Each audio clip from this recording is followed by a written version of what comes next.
৩০০ fit যায় এখন মানুষ হাঁসের মাংস এবং চাপড়ি খেতে। তো আমিও গিয়েছিলাম ৩০০ ফিট জাল জাল হাঁসের মাংস দিয়ে চাপড়ি খেতে। তবে চাপড়ি খেয়ে আমার চাপা ব্যথা হয়ে গিয়েছিল।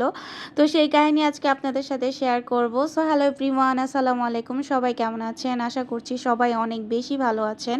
তো হুট করে প্ল্যান করে সবাই মিলে চলে গেলাম ৩০০ ফিট। একদম বৃষ্টি ভেজা রাতে আমরা বের হয়ে পড়েছিলাম ৩০০ ফিটে যাওয়ার জন্য। আর ওয়েদারটা খুব সুন্দর ছিল, রাস্তাঘাটও একদম ফাঁকা ছিল, তাই যেতে খুবই ভালো লেগেছে। তো আমরা খুব কম সময়ের মধ্যে ওইখানে পৌঁছে যাই আর যেয়ে দেখলাম এখন অনেক দোকান হয়ে গিয়েছে। আর আগে মাত্র দুই একটা দোকান ছিল, এত লাইটিংও ছিল না। আর এখন পুরোটা এলাকা জুড়ে হচ্ছে লাইটিংয়ের ব্যবস্থা, একদম মনে হবে যে মেলার মতো। জায়গায় জায়গায় হচ্ছে বিভিন্ন ধরনের দোকান, খেলনার, তারপর হচ্ছে বিভিন্ন ঘর সাজানোর আইটেম, অনেক কিছু। তো আমরা সব কিছু দেখতে দেখতে সামনে যাচ্ছিলাম আর যেতে যেতেই দেখলাম যে এখানে নাগরদোলা, নৌকা আরও অনেক রাইডের ব্যবস্থা আছে।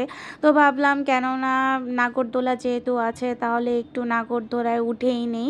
তো আমি আমার দুই ননাস এবং ভাগ্নি মিলে নাগরদোলায় উঠবো এখন। আর এইদিকে লাইটিংটা দেখেছেন যে কত সুন্দর করে ওরা সাজাইছে, মানে খুবই ঝলমল করতেছে আর দেখতে কিন্তু অসম্ভব সুন্দর লাগতেছিল। আর এই যে এখানে দেখেন খাবারের দোকান আছে, আর খাবারের দোকানের অভাব নাই, আপনি কোনটা রেখে কোনটায় বসবেন।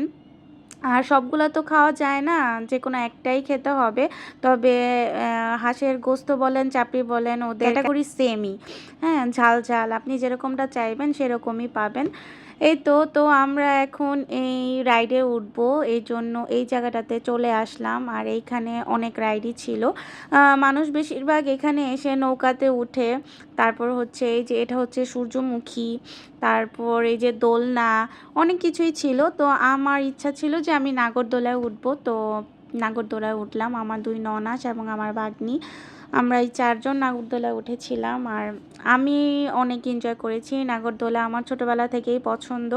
আমাদের ওইখানে যে মেলা হতো তখন এত ইউনিক নাগরদোলা ছিল না, তবে যেটা ছিল আমরা ওইটাতে উঠতাম আর খুবই ভালো লাগতো। তো নাগরদোলায় উঠে পড়লাম আমরা, আর নাগরদোলায় উঠে খুবই ভালো লেগেছে। আর এটা লাইটিংটা অনেক সুন্দর, যার কারণে আরও বেশি ভালো লেগেছে।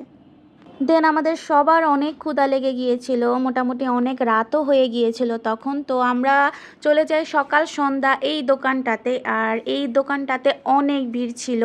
ভিড় দেখে বুঝতে পারলাম যে এইটার মনে হয় খাবার ভালো।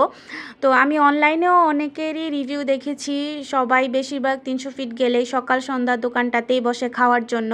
তো আমরাও চলে যাই ওইখানে খাওয়ার জন্য। তো মোটামুটি একটু লেটই হয়েছিল খাবার দিতে, কারণ অনেক ভিড় ছিল। তারপর হচ্ছে চাপড়ি খেয়ে যে চাপা ব্যথা হয়েছিল সেটার কারণ হচ্ছে চাপড়ি ওরা সবগুলা একবারে বানানোর পর আমাদেরকে দিয়েছে, মানে আমাদের ছিল 18টা চাপড়ির অর্ডার।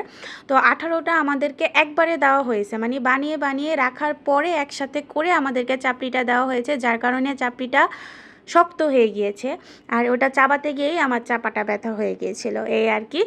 আর ওভারঅল খাবার খুব মজা ছিল। দেন আমরা খাওয়া দাওয়া শেষ করে বাইরে আবার ঘুরি, ওইখানে আমরা আইসক্রিম খাই, চা খাই, আর এভাবেই আমাদের ৩০০ ফিটের জার্নিটা শেষ। দেন বাসায় যাওয়ার পথে এই ভাইরাল জায়গাটা যেখানে কিনা সবাই টিকটক করে, অনেক অনেক ভিডিও করে, তো এইখানে একটু নেমেছিলাম। তো এখানে একটু টুকটাক ভিডিও করলাম। আর এখানে দেখতেই পাচ্ছেন অনেক মানুষ, আর এই যে ওনারা কিন্তু ডিএসএলআর নিয়ে একদম রেডি থাকে। আপনি গাড়ি থেকে নামবেন আর আপনাকে বলবে যে আপু ছবি তুলে দিতে হবে, আপু ভিডিও করে দিতে হবে। তো আমাদের প্রয়োজন ছিল না, অনেকেই দেখলাম ডিএসএলআর ক্যামেরা দিয়ে ভিডিও করে নিচ্ছে, ছবি তুলে নিচ্ছে। তো আমি একটু হালকা পাতলা ভিডিও করে নিলাম, আর তারপর আমরা বাসার দিকে রওনা দিলাম। আর রাতের ওয়েদারটা খুবই সুন্দর ছিল, হালকা হালকা বৃষ্টি পড়তেছিল, আর রাস্তাঘাটের কথা কি বলবো, অনেক ভালো লাগতেছিল, যানজট কিছুই ছিল না। তো এই ছিল আজকের মতো ভিডিও। সবার কেমন লাগলো অবশ্যই কমেন্ট করে জানাবেন। নতুন নতুন ভিডিও দেখতে হলে অবশ্যই আমার পেজটাকে ফলো দিয়ে পাশে থাকবেন। তো সবাই ভালো থাকবেন, সুস্থ থাকবেন, ফলো কিস ব্লগের পাশেই থাকবেন। আল্লাহ হাফেজ।